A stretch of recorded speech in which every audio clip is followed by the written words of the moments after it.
কি এমন কোনো সময় পার করেছো যেখানে মনে হয়েছে তোমার সব শেষ? আজকে তোমাদেরকে একটা গল্প শোনাবো বন্ধু। সবাই আমার পাশে থাকবেন, আমাকে সাপোর্ট করবেন।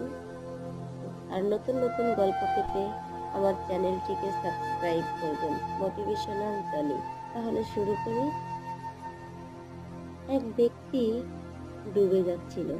পানির নিচে গিয়ে সে ভেবেছিল সব শেষ।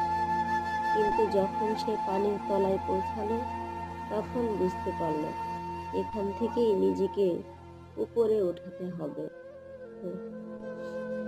সে তার সমস্ত শক্তি দিয়ে লড়াই করলো এবং অবশেষে জলের উপরে উঠে এলো। জীবনের সবচেয়ে অন্ধকার মুহূর্ত তোমাকে নতুন আলো দেখায়। মনে রেখো